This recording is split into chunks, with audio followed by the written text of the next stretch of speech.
Here comes the danger up in this club. When we get started, man, we ain't gon' stop. We gon' turn it out till it gets too hot. Everybody sing, hey, yo. Tell them turn it up till they can't no more. Let's get this thing shaking like a disco ball. This is your last one and a courtesy call. Hey, yo. Here comes the danger up in this club. When we get started, man, we ain't gon' stop. We gon' turn it out till it gets too hot. Everybody sing, hey, yo.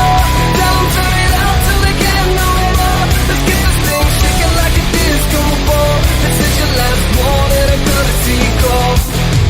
I am not afraid of the storm that comes my way. When it hits, it shakes me to the core and makes me strong.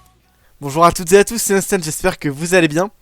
Le mercato d'été vient de se finir, c'est l'heure maintenant de faire le récapitulatif de tout ce qui s'est passé lors de cette période. Nous allons voir chaque équipe. J'ai choisi au moins 3 recrues de toutes les équipes. Je dirai ce que j'en pense, je dirai aussi qu'est-ce qu'ils pourront faire. Est-ce qu'il y aura des joueurs qui ont été bien recrutés ou au contraire. C'est parti pour le récapitulatif. On va faire dans l'ordre des salons et on va commencer par Francfort.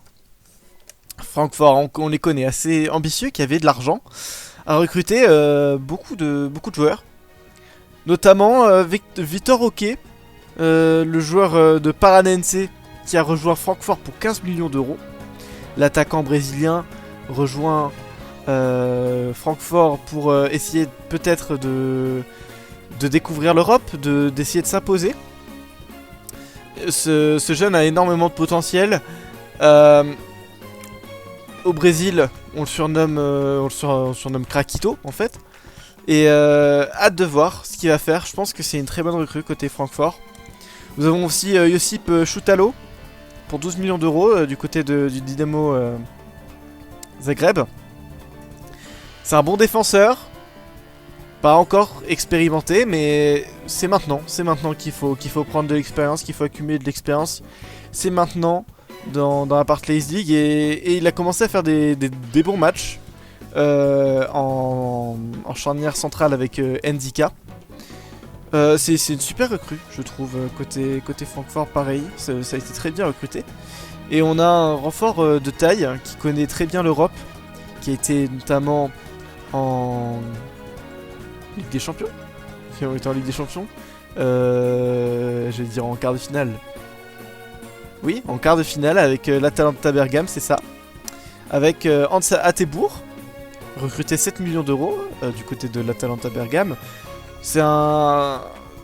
Bien sûr, c'est un renfort de poids pour Francfort parce qu'il a l'expérience. Il peut jouer soit latéral droit, piston droit, milieu de terrain. Il est très polyvalent. C'est une super recrue, je trouve. Voilà, on notera aussi l'arrivée de Rooney Bargi, le Suédois, qui est arrivé pour 7 millions. Je trouve ça un peu cher, mais Francfort a décidé de s'aligner sur le prix. On va passer du côté de Brighton, avec Anfe Nosawat, fracture à la tête du club. Ça a mis les sous, voilà, on sait que c'était le club qui possédait le plus d'argent lors de cette première saison de Barclays League. Et le club n'a pas hésité à dépenser. Ils n'ont pas recruté que des joueurs trolls comme Stalin, l'autre Moldave, Ion Nicolaescu. Non, Brighton, ça a quand même fait 2 super recrues notamment. Je vais noter l'arrivée de Piero Hincapié pour 25 millions d'euros, qui est une valeur sûre hein, en défense centrale. On le connaît depuis au moins 3 ans du côté de Leverkusen. Il est arrivé, il s'est tout de suite imposé, personne ne le connaissait, il est arrivé d'Équateur. Il a même qualifié son pays pour la première fois à la Coupe du Monde, je crois bien. Et c'est une super arrivée pour Brighton. On a eu aussi 25 millions de dépensés pour un attaquant. Un attaquant très prometteur, qui n'a pas encore prouvé en Barclays League. Mais c'est Rasmus Højlund qui est arrivé pour 25 millions d'euros encore une fois. Encore une fois du côté de l'Atalanta Bergame. Hein. Et je pense qu'il va pouvoir s'imposer dans cette équipe de Brighton. Ils n'ont pas vraiment d'attaquants. Ça a vendu les Undav, ça a vendu tout ça. Pour moi, Rasmus Højlund va pouvoir s'imposer tranquillement sous les ordres d'Amfe Nosawat Fracture. Et on a aussi l'arrivée de Björn Meyer du côté du club Bruges pour 8 millions d'euros. Super latéral gauche qui va sans doute jouer remplaçant pour le moment. Mais je pense qu'à l'avenir il pourra s'imposer titulaire et pouvoir peut-être viser les sommets avec Brighton. On va aussi noter l'arrivée de Keito Nakamura du côté du Lask Linz qui est plutôt intelligent de la part de Fracture. Du côté de Burnley avec Younes Uchiwa, on a recruté du lourd. On veut s'imposer en Barclays League et rapidement. Avec Ilyes Bebou notamment, arrivé de Fenheim pour un petit prix, je crois 6 millions d'euros. Voilà, Younes a flairé les bons coups. On sait qu'il a déjà marqué en amical. Il a déjà marqué tout simplement la Barclays League de son niveau. Je pense qu'il va être très fort. Là, il a eu un peu de mal au premier match du championnat. Mais je pense qu'il va pouvoir s'acclimater très rapidement. Nous avons aussi l'arrivée de Clinton Mata, l'Angolais, pour la modique somme de 5 millions d'euros, je crois, dans ces eaux-là. Défenseur central, provenant encore du club Bruges, qui a la spécificité d'être super rapide pour un défenseur central. Et je pense que Younes le sait, et c'est pour ça qu'il l'a pris. Il a des stats très intéressantes, que ce soit sur le jeu ou même IRL. C'est un super joueur, je pense qu'il va pouvoir compléter très bien son équipe. Il va pouvoir compléter la charnière centrale avec notamment Jordan Beyer, ancien écosien. Et d'ailleurs en parlant d'ancien écosien, il a recruté De La Cruz, ancien almérien. Bien sûr, Nicolas De La Cruz, recruté pour 12 millions d'euros. L'Uruguayen qui vient porter son explosivité au milieu de terrain. Peut-être qu'il va jouer plutôt ailier, mais je pense qu'avec Younes, De La Cruz va pouvoir vite s'adapter du côté de Burnley. Ensuite, on a Karsdorp. Karsdorp aussi, qui est une super recrue que je mettrai en mention honorable. Voilà, parce qu'on ne l'a pas encore très bien vu au niveau. Il était là lors de la déroute face à Bode Glimt. Karsdorp à voir. Peut-être aussi qu'il finalement il avait que 2 heures pour connaître son équipe. Bon, c'était que très peu. Donc oui, Nick Karsdorp qui a été recruté pour un moindre coût, hein, suite à ces actuelles tensions avec l'AS Roma. Ensuite, nous allons passer du côté de Monaco, qui a recruté l'intéressant Gonzalo Inacio au tout début du mercato. C'est une excellente recrue, hein, côté Rizzo. Et d'ailleurs, en parlant de Rizzo, qui n'a recruté que 2 joueurs finalement, mais en même temps avec son équipe actuelle de Monaco, il peut aller très loin en Barclays League, vu la qualité qu'il a. Sans recruter, c'est une superbe équipe et franchement il avait de la chance qu'ils avaient que 4 étoiles. Et du coup la deuxième recrue qui est arrivée en fin de mercato, Jérémy Pino, qui vient compléter son attaque, déjà composée de Voland, Dembolo et Ben Yedder, si ça suffisait pas. Donc ouais, Jérémy Pino qui va devoir s'imposer face à ce trio de monstres, et bonne chance à lui en tout cas. Et ouais, Monaco c'est recruté simple, cher mais simple. Et je pense que les deux vont bien marcher. Nous avons ensuite Everton avec Nono en tête de liste, et qui a recruté James Tavernier, l'ancien des Rangers, qui va pouvoir jouer en Barclays League. Tavernier, ex-écosien encore une fois. On connaît sa qualité technique, ses qualités aussi de vitesse, à déborder, à être imprévisible. James Tavernier, dans cette équipe d'Everton qui est assez solide, assez stable, qui peut être des fois téléphoné. Tavernier va pouvoir apporter son petit grain de folie, et pour moi c'est la recrue qu'il fallait du côté d'Everton pour canaliser ce côté droit. Et oui, hâte de le voir, de retour dans son pays anglais, donc On va voir ce qu'il va faire du côté de la ville de Liverpool et d'Everton. Ensuite, on a recruté des petits joueurs par-ci par-là, du Krejci, très bon coup, du Jan Bart, très bon coup aussi du côté de Feyenoord. Et je noterai aussi le prêt de l'AZ Alkmaar pour Everton, de Van Branderode, qui a fait des super matchs amicaux. Et j'avoue, je n'ai pas compris le choix d'Arthur de prêter ce joueur-là. Je pense qu'il pouvait s'imposer à l'AZ Alkmaar et Everton a flairé le bon coup en le prenant en prêt. Je crois, sans option d'achat. Donc, et finalement, tant mieux pour l'AZ Alkmaar. Mais et je trouve que oui, Van Branderode, pareil, ce que je disais sur Tavernier, il va apporter son grain de folie, sa vitesse et va pouvoir mettre des bons centres pour Ellis Sims notamment. Et je pense qu'il peut être très intéressant dans un rôle de remplaçant à Everton. Il sera pas titulaire, il partira pas titulaire. Donc j'avoue, choix hasardeux de l'AZ Alkmaar, mais très bien pour Everton. Ensuite, à Leeds, avec Monsieur Cavendish, nous avons des très belles recrues avec Isaksen arrivé en tout début de mercato. Isaksen qui a un ailier droit danois qui vient de Midtjylland, pardon. Et c'est un super joueur technique. C'est pas l'ailier rapide moderne, mais c'est un ailier qui va pouvoir trouver ses coéquipiers, qui va pouvoir trouver la faille dans les défenses. C'est plutôt un milieu offensif ailier en fait. C'est un ailier de demi-espace. Et je pense que Isaksen va pouvoir très bien s'imposer avec la tactique de Monsieur Cavendish en 4-1-3-2. Et va pouvoir apporter aussi sa patte à l'édifice. Nous avons aussi du Jan Orel Bisek que je noterai en défense centrale, qui vient de Suède. Hein. Et pour moi c'est une recrue très intelligente. Mais c'est vrai que Jan Orel Bisek peut être très intéressant du côté de Leeds. Et hâte de voir ce qu'il va faire. Mais surtout ce que je noterai, c'est deux joueurs venant de France. Avec Mikotadze, Georges Mikotadze, le géorgien, formé à l'Olympique Lyonnais. On le répétera pas assez pour les supporters lyonnais. Voilà, et qui a été recruté du coup du FC Metz. Où il est actuellement le meilleur buteur de son équipe, peut-être meilleur buteur de Ligue 2, on verra bien.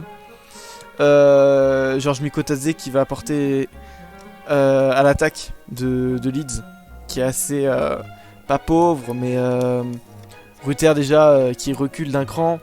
Il n'y a plus trop d'attaquants en vedette du côté de Leeds et je pense que Mikotadze peut prendre ce rôle. Et ensuite, dernière recrue du côté de Leeds, c'est Kefren Turam, le néo-international français qui débarque à Leeds, comme on pourrait penser d'un Boubacar Kamara à Aston Villa. C'est une recrue très intéressante et qui va pouvoir compléter son milieu de terrain. C'est une recrue très défensive qui va pouvoir cadenasser le milieu de terrain de Leeds et je pense que c'est le joueur idéal du côté de Leeds et de Monsieur Cavendish et en tout cas j'ai bien hâte de ce qu'il va faire. J'ai bien hâte de voir ce qu'il va faire à Leeds. Aux Wolves, on va retrouver beaucoup de recrues offensives avec Isco arrivé librement grâce à sa libération de contrat par Séville. Isco a retrouvé du temps de jeu du côté de Wolverhampton et de Mathias Bolsonaro Jr. Qui est déjà apprécié par tout le monde ici en Barclays League et peut-être qu'il va renaître de ses cendres, le phénix espagnol. On a aussi du Arthur Cabral, ex-écosien. On le connaît, sa qualité de finition est impressionnante au buteur brésilien. On a déjà vu en match amical à quel point il était très très fort, très très très puissant, Arthur Cabral. En plus, vu que Monsieur Bolsonaro Jr. vit dans le passé, il a recruté Paitim Kazami. Voilà, il veut reconstruire le duo qui a tellement marché au FC Bâle. A voir si cela fonctionne. Personnellement, je n'y crois pas. Je pense que Arthur Cabral va fonctionner, mais pas Paitim Kazami. En tout cas, hâte de voir.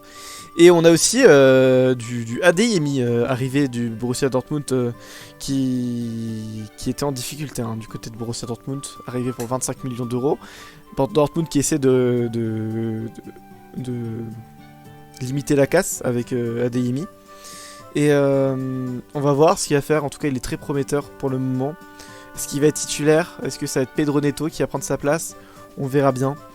En tout cas, j'ai hâte aussi de ce que va faire Adeyemi. Je note également aussi l'arrivée de Diogo Costa. Monsieur Bolsonaro Junior avait besoin d'un vrai gardien puisque José Sá lui suffisait pas. Et il a recruté du coup un Portugais, parce qu'on est dans le Portugal FC ici, bien sûr. Diogo Costa, je pense que c'est une super recrue du côté de Wolverhampton. Et ça pourrait devenir un des meilleurs gardiens du RP, j'en doute pas.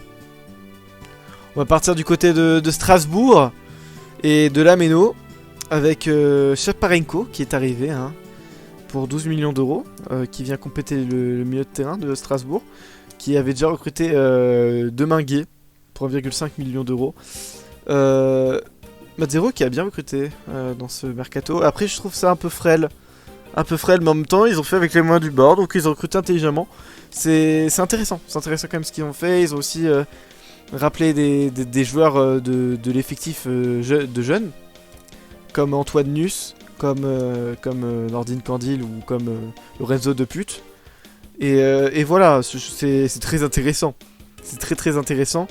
Il y a aussi Petar Moussa qui est arrivé pour 4 millions d'euros en provenance de Benfica, où il a été un petit flop. Et il espère se relancer au RC Strasbourg. Mazzero le connaît très bien. Et je pense qu'il va trouver les armes pour qu'il puisse enfin exploser au très grand niveau. J'ai envie de dire, il va exploser comme un pétard. Et ensuite, Ismail Haneba qui est arrivé de Sochaux pour 1,5 million d'euros. Qui enchaîne les très bonnes saisons du côté de Sochaux. On rappelle qu'il a été formé au RC Strasbourg, donc il revient dans son club formateur après s'être expérimenté du côté de la Ligue 2. Haneba va retrouver enfin l'élite, et contrairement au club où il est. Et voilà, Haneba va peut-être s'imposer en tant que titulaire. Après, ça me paraît compliqué. Il y a déjà Alexander Djikou, il y a déjà tout ça, et il y a déjà aussi Alexandro qui est arrivé aussi cet été. Ça va être très dur pour Haneba de s'imposer, mais moi j'y crois en ce petit jeune. Il a déjà 24 ans, mais voilà, j'y crois en Ismail Haneba. Du côté du Stade de Reims, nous avons des recrues plutôt au départ. On a eu Gabri Veiga, on a eu Molero. Ça semblait intéressant. Les deux Espagnols, peu expérimentés, mais on connaît très prometteurs. Voilà. Je sais qu'ils ont été pistés par les plus grands clubs d'Espagne. Finalement, ils ont signé au Stade de Reims. La Barclays League, le projet de Barclays League leur a plu. Et ils se sont dit oui que c'était le futur. Et oui, c'est le futur. La Barclays League va devenir le meilleur championnat du monde, on le rappelle. Mais voilà, ils sont arrivés. Claude Pastis les a fait venir et pour moi c'est une bonne idée. C'est une bonne idée. Après, on a un peu galéré sur la suite du mercato. On a pris quand même des pépites assez exotiques, avec Otso Libata notamment, arrivé pour 500 000 euros. On en dit beaucoup de bien du côté de la Finlande.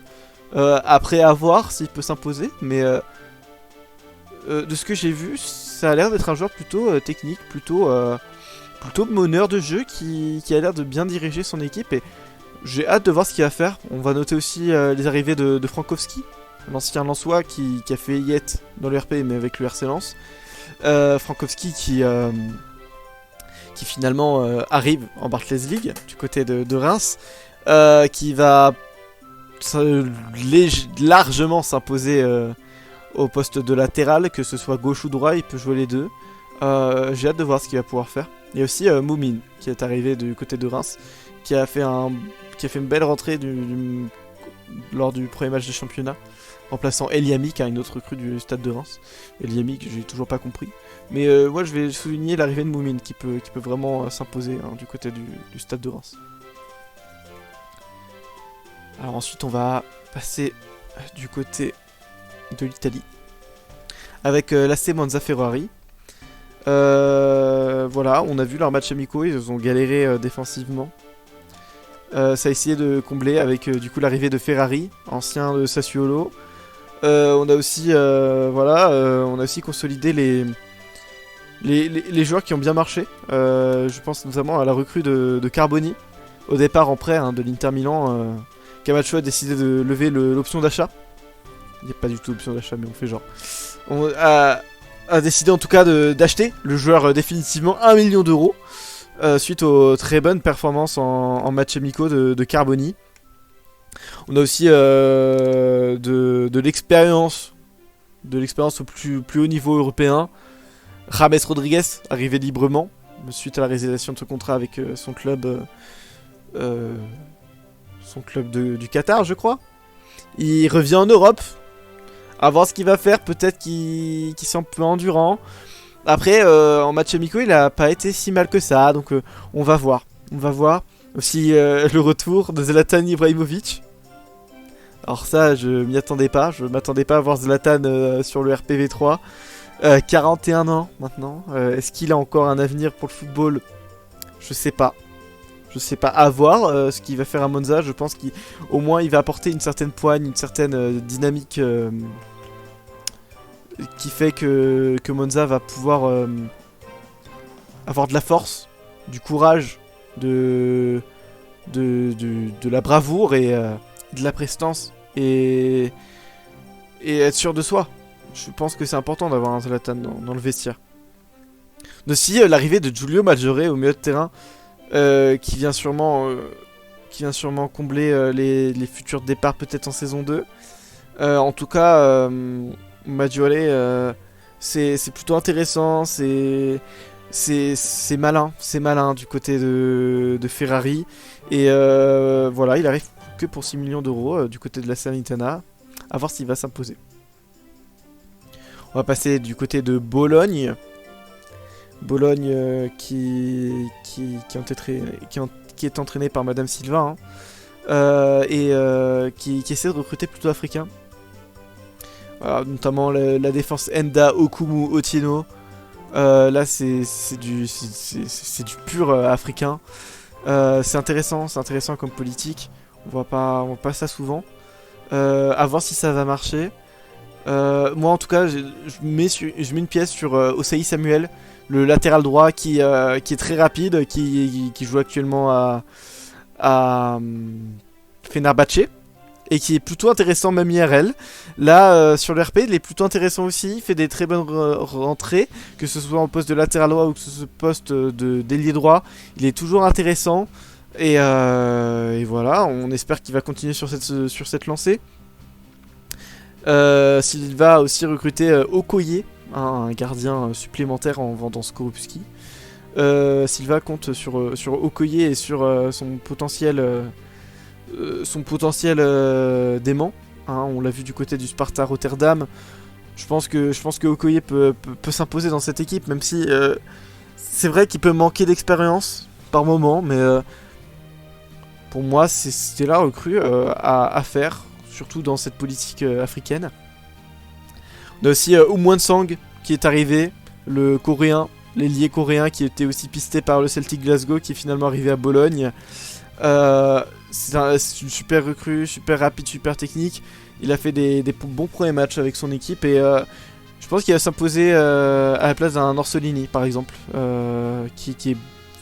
Orsolini qui est beaucoup plus vieux que Oumwan Sang et Madame Silva va préférer Oumwan Sang à Orsolini, je le pense. Et ensuite, le petit dernier coup du mercato, Mady Camara qui a pas voulu venir et finalement c'est Unai Vencedor qui est arrivé du côté de Bologne pour 11 millions d'euros. Ça semble être un milieu de terrain très complet et très physique qui semble pouvoir même être capitaine de son équipe, peut-être pas là tout de suite, mais il semble avoir les atouts pour. Unai Vencedor qui a joué son premier match contre le Celtic Glasgow, qui a été plutôt intéressant, mais il a eu du mal à s'imposer quand même, mais je pense qu'il lui faut un temps d'adaptation et ça va aller très bien. Du côté de l'Ajax Amsterdam maintenant, nous avons la recrue de deux anciens de l'épopée de 2019, Donny van de Beek et Hakim Ziyech.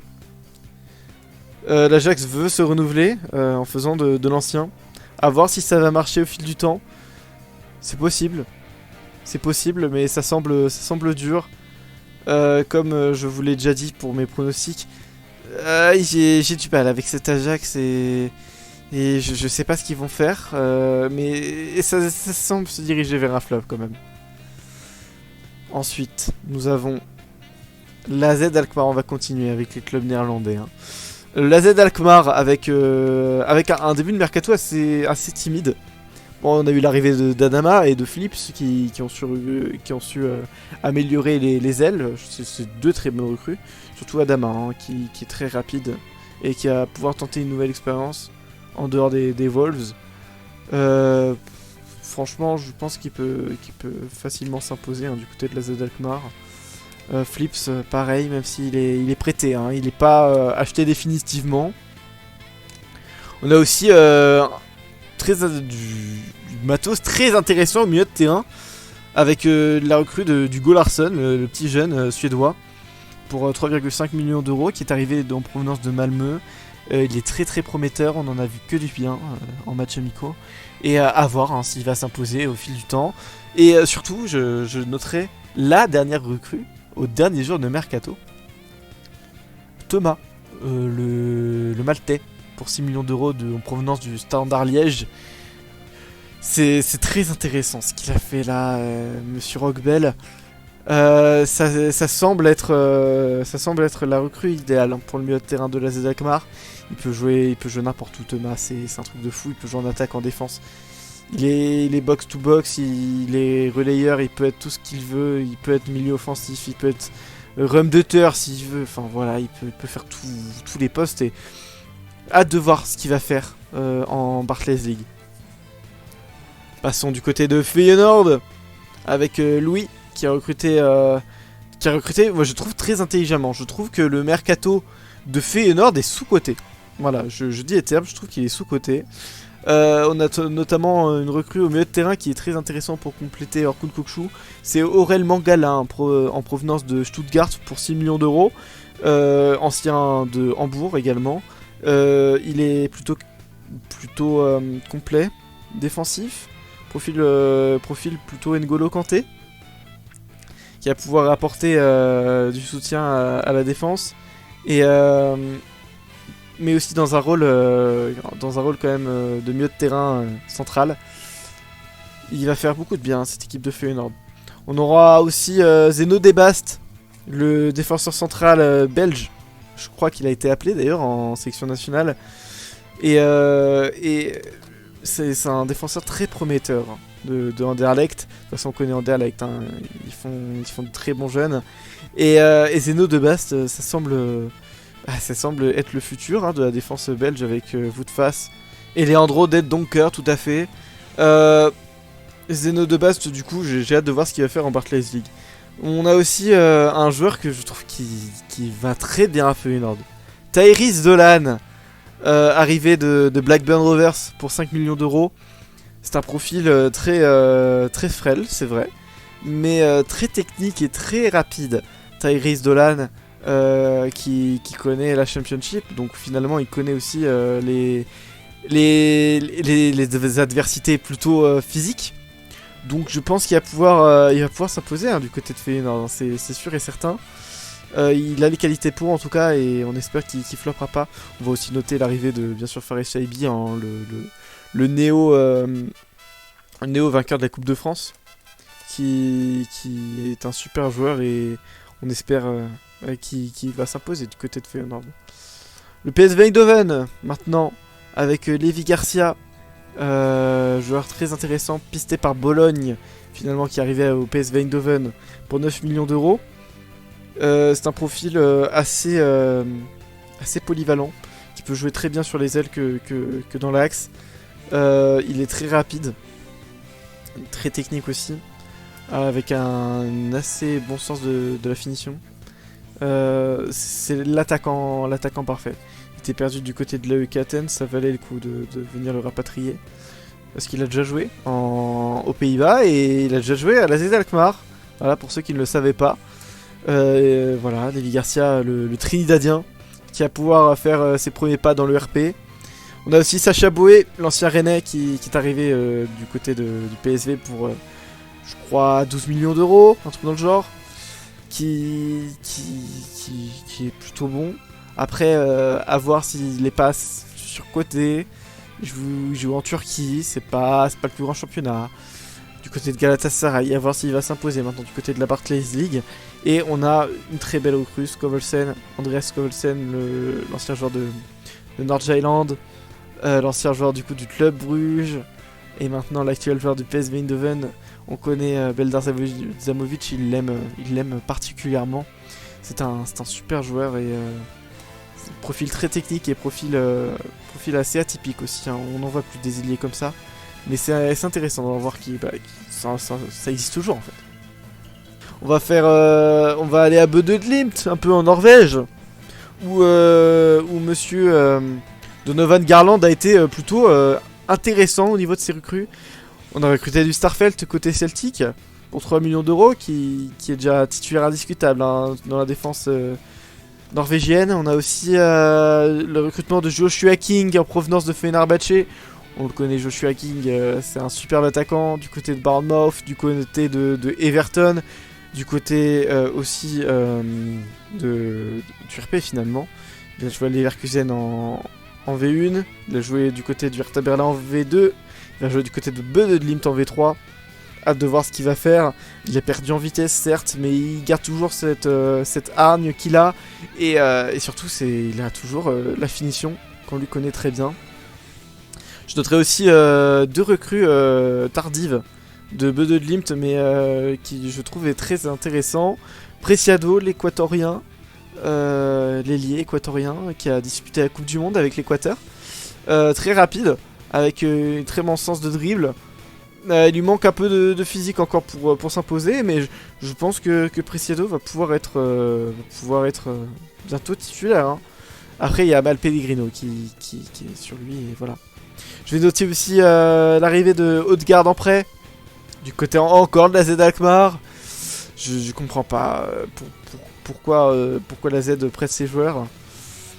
Là, honnêtement, Odegaard, pareil, pouvait être bon à la Z Alkmaar, mais pareil, prêté 6 mois du côté de Bodø Glimt. Est-ce que ça va profiter à Donovan Garland? Je pense. Super recrue. Et je soulignerai aussi l'arrivée du milieu défensif danois, Johnson, arrivé pour 3,5 millions d'euros. Côté Celtic, maintenant, mon club. J'ai réalisé un très bon coup en début de mercato, en arnaquant un peu les Wolves, en prenant Kalajdzic et Wangichan pour 10 millions d'euros, ce qui est très peu cher pour leur qualité, j'en suis certain. Et Kalajdzic, c'est un profil très grand que mon équipe manquait. Et j'en avais besoin. Wangichan, c'est un profil asiatique qui est doté d'une énorme vitesse et avec un bon sens de la finition, qui va pouvoir s'imposer vite dans le vestiaire. Et il est déjà apprécié hein, dans le vestiaire. Donc c'est hyper intéressant. J'ai pris aussi Hiroki Ito, pareil, pour le collectif asiatique. J'avais aussi besoin de défenseur central. Hiroki Ito m'a paru la solution qu'il me fallait.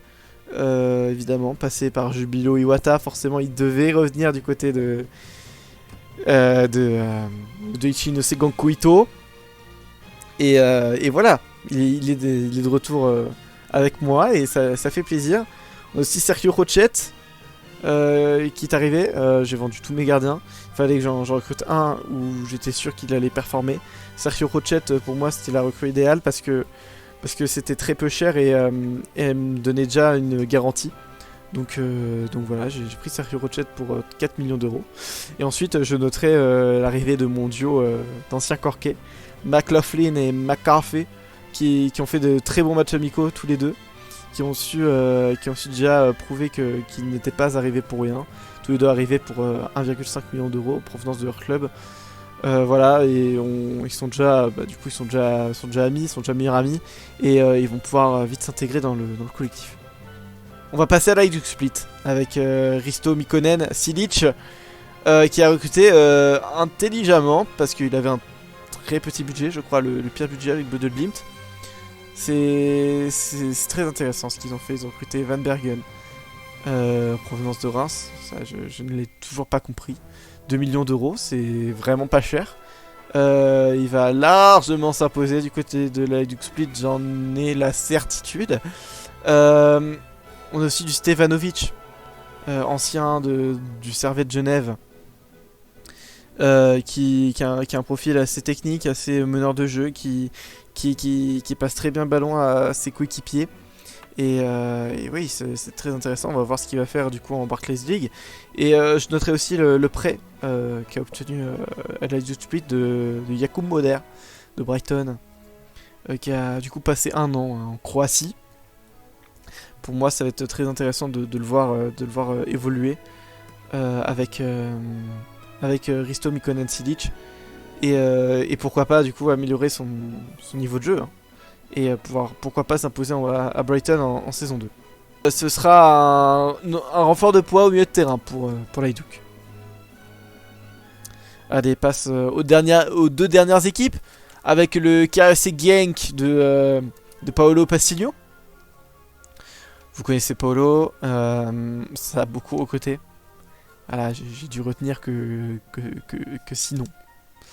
J'ai tout d'abord commencé par Myron Boadu, qui aurait dû revenir à la Z in my book. Myron Boadu, du coup, qui est là à Genk. Je sais plus s'il est prêté ou s'il a été acheté. En tout cas, il est en provenance de l'AS Monaco. En tout cas, il a déjà marqué un but. Il a déjà marqué un but sous ses nouvelles couleurs. Et ouais, c'est l'attaquant qu'il leur fallait avec Marcus Igvartsen, qui est une bonne recrue pour Genk. On a aussi l'arrivée de Dieu merci Ndongala, le petit même de ce début de saison côté Genk, qui est arrivé grâce au conseil de Madame Silva, qui a été donné à Monsieur Paolo Passinho. Il est arrivé pour 500 000 € en provenance d'un club chypriote, je crois. Il est très rapide, très agile, très technique. C'est une bonne recrue. Pour 31 ans, il va retenter sa chance avec Genk et dans une nouvelle compétition du coup avec la Barclays League. À voir si ça va fonctionner. On a aussi l'arrivée de Salem Al-Doussari, le Saoudien, qui a été très fort à la Coupe du Monde, notamment contre l'Argentine. Voilà, les mêmes qualités qu'Ndongala, mais il est beaucoup plus jeune. Et du coup, il va pouvoir s'imposer dans la durée, je pense.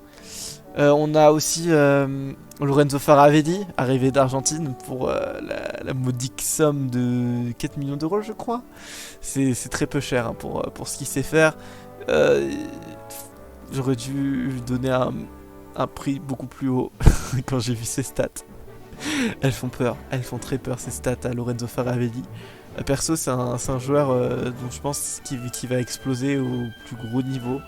Peut-être même un des meilleurs joueurs du RP, en devenir en tout cas. Lorenzo Faravelli qui est sous les ordres de Paolo Passinho, on sait ce qu'il peut faire. Hein. Paolo, il est très fort dans la gestion des joueurs et je sens que Lorenzo Faravelli va devenir un crack énorme. Et enfin, je vais souligner la paire tchèque Olech Shevchik, qui sont 2 super recrues, pas chers, et qui vont pouvoir compléter son équipe. Enfin, le Rasenballsport Salzbourg, avec Luka Grbić. Ces recrues, je les ai trouvées moyennes. Lucas, désolé, m'en veux pas. En tout cas, donnez-lui du soutien. Hein. C'est notre CM préféré de Twitter, bien sûr. Mais bien sûr, il va finir 10ème. Non, on est sur une autre vidéo là. C'est la vidéo de Mercato. C'est pas la vidéo des pronos. Mais tout à fait, avec Cham qui arrive pour 2 millions d'euros en provenance de Clermont, qui a recruté aussi un autre joueur de Clermont, Luka Grbić, hein, Neto Borges. Pour moi, c'est les 2 meilleurs joueurs de Clermont, IRL. Donc voilà, ça a recruté Clermont, toi, hein, côté Salzbourg. Aussi Alstenberg, recruté pour 8 millions d'euros, ancien de Leipzig, donc qui vient dans un club Red Bull. C'est intéressant de voir ces échanges, puisque l'on sait, hein, il va y avoir 2 joueurs de Luka Garbage qui vont partir en saison 2. Benjamin Sesko va partir à Leipzig, et pareil pour Seiwald qui va partir aussi à Leipzig en saison 2. Et il ne les aura plus, et ça c'est triste. On a aussi la recrue de Michy Batshuayi, saut 2012, Michy Batshuayi, le Belge. À voir ce qu'il va faire. Je n'y crois pas du tout personnellement. Mais bon, il leur fallait un attaquant qui marque des buts. Batshuayi a semblé la meilleure solution du côté de Lucas. Ça, c'est Anir qui nous le dira, mais je ne le pense pas. Enfin, Brunner, qui semble être une super recrue par contre. La pépite autrichienne.